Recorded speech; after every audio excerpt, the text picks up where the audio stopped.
Shalom, ketemu lagi dengan saya Filipus dalam segmen Teduh with SS. Malam hari ini saya akan bawakan kebenaran firman Tuhan yang saya beri judul memanfaatkan kesempatan sebaik mungkin.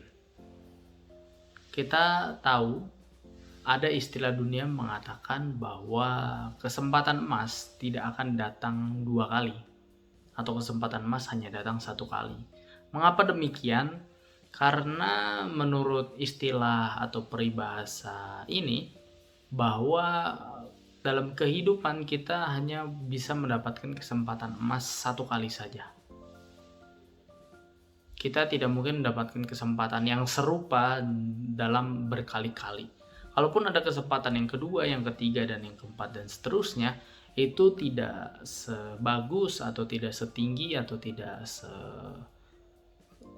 semewah kesempatan yang pertama. Jadi kita sebagai manusia harus memanfaatkan kesempatan yang ada, atau bahasa Inggrisnya opportunities, peluang, kesempatan yang ada untuk bisa kita pergunakan dengan sebaik mungkin. Seperti contohnya jika kita dalam sekolah, kita diberikan tanggung jawab, misalnya menjadi ketua OSIS atau menjadi ketua panitia tertentu, itu suatu kesempatan yang bisa kita manfaatkan sebaik mungkin. Kalau kinerja kita bagus, otomatis ada kemungkinan di kesempatan-kesempatan berikutnya kita diberikan kesempatan lagi untuk mendapatkan tanggung jawab tersebut. Tetapi kalau saat kita diberikan kesempatan yang pertama dan ternyata kinerja kita tidak baik, otomatis selanjutnya kita tidak akan dipercayakan kesempatan tersebut kembali. Begitu juga dalam firman Tuhan, dalam mengiring Tuhan selalu memberikan kesempatan kepada kita. Pertanyaannya, apakah kita mau memanfaatkan kesempatan itu dengan baik atau tidak?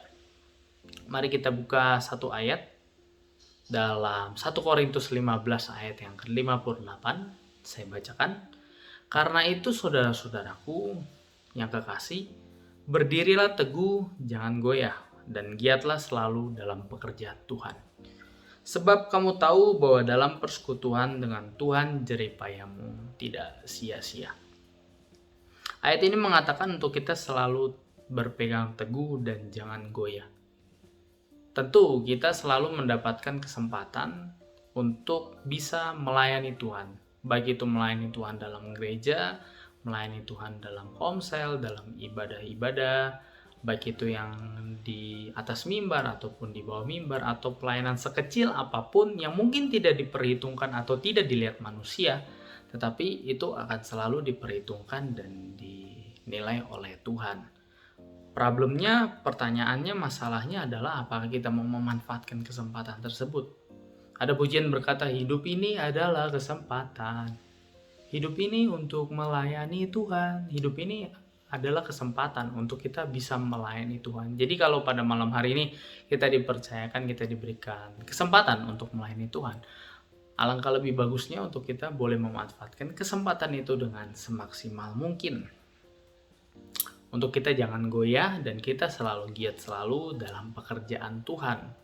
Karena apa? Karena di ayat ini berkata bahwa persekutuanmu dengan Tuhan, jeripayamu tidak akan sia-sia.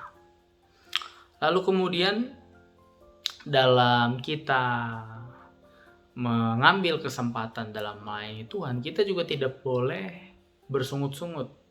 Kita harus melayani Tuhan dengan baik, dengan tulus. Motivasinya juga harus benar untuk kemuliaan nama Tuhan. Jangan sampai kita saat melayani Tuhan, tetapi motivasi kita untuk dilihat orang, untuk pamer atau kesombongan, hal-hal secara duniawi, itu tentu tidak berkenan di hadapan Tuhan. Untuk itu kita harus menghindarinya. Lalu juga dalam Roma 12 ayat yang pertama berkata, karena itu saudara-saudara, demi kemurahan Allah, aku menasihatkan kamu, supaya kamu mempersembahkan tubuhmu sebagai persembahan yang hidup, yang kudus dan yang berkenan kepada Allah.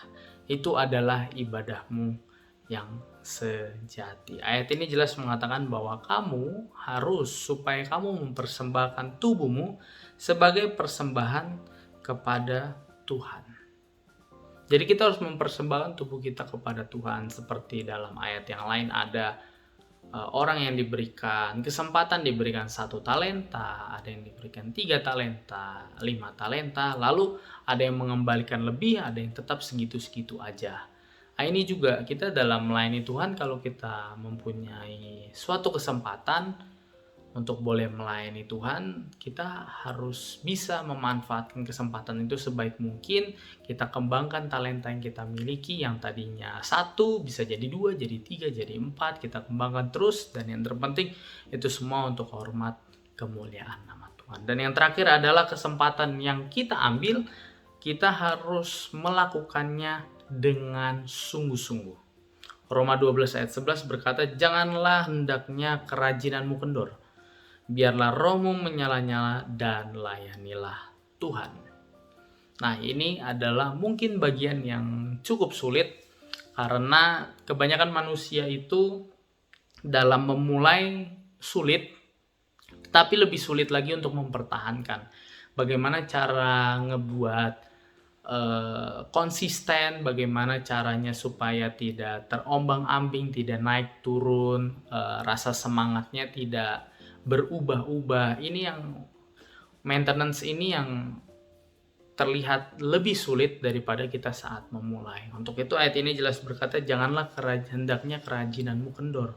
Biarlah rohmu menyala-nyala dan tetap layanilah Tuhan." Jadi demikianlah renungan pada malam hari ini mengajarkan kita untuk memanfaatkan kesempatan yang ada dalam hidup kita. Kita tidak tahu sampai kapan kita bisa hidup, sampai kapan kita masih bisa mempergunakan apa yang bisa kita gunakan untuk melayani Tuhan. Ada banyak orang yang berkata, nanti aja deh pelayanannya, nunggu tua atau nunggu, ya nanti aja, sekarang masih muda, nikmatin dulu aja. Ya pertanyaannya, nggak ada yang tahu sampai kapan. Apakah sampai tua nanti Tuhan masih berbelas kasih dan memberikan kesempatan untuk melayani Tuhan, atau kesempatan itu sudah tidak ada, bahkan tidak sampai tua sekalipun, dan akhirnya kita akan menyesal pada ujungnya karena kita tidak memanfaatkan kesempatan yang sudah Tuhan berikan semenjak dini kepada kita. Biarlah kita boleh memanfaatkan kesempatan tersebut dengan baik itu kesempatan dalam pekerjaan, dalam bidang-bidang yang duniawi, dalam dunia ini juga kesempatan dalam bidang rohani, dalam pelayanan, dalam persekutuan-persekutuan, dalam ibadah-ibadah, untuk kita juga boleh balance. Jadi tidak hanya mengambil atau memanfaatkan kesempatan di dunia saja yang kita niat, tetapi dalam sisi rohani, dalam gereja, dalam pelayanan, kita juga harus niat, harus sama, bahkan lebih tinggi, untuk memanfaatkan kesempatan tersebut sebaik mungkin. Terima kasih, biarlah renungan malam hari ini boleh menjadi berkat dalam kehidupan kita semua, dan sampai jumpa di video-video berikutnya. Selamat malam, Tuhan Yesus memberkati kita semua.